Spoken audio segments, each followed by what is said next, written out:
పాకిస్తాన్ ప్రేరేపిత ఉగ్రవాదులను అణచివేయడానికి చేపట్టిన ఆపరేషన్ సింధూర్ విజయం సాధించడంతో బీజేపీ ఇవాల్టి నుంచి దేశవ్యాప్తంగా తిరంగా యాత్ర నిర్వహించనుంది. భారత సైన్యం సాధించిన విజయాలను, మోదీ ప్రభుత్వ నిబద్దతను ప్రజలకు తెలియజేస్తూ 11 రోజుల పాటు ప్రచారం జరపనుంది. ఈ నెల 13 నుంచి 23 వరకు ఈ కార్యక్రమం జరుగుతుందని బీజేపీ నేతలు తెలిపారు. బీజేపీ కార్యకర్తలు జాతీయ జెండాలను పట్టుకుని ఊరేగింపులు నిర్వహిస్తారని చెప్పారు. ముగింపు రోజున విజయోత్సవ సభ నిర్వహిస్తారు. మరోవైపు ఇది రాజకీయ ప్రచారమన్న ఆరోపణలను బీజేపీ నేతలు ఖండించారు.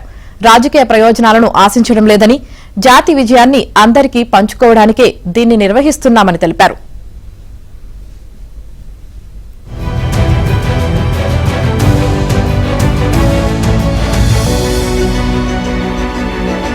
నిబద్దతను ప్రజలకు తెలియజేస్తూ 11 రోజుల పాటు ప్రచారం జరపనుంది.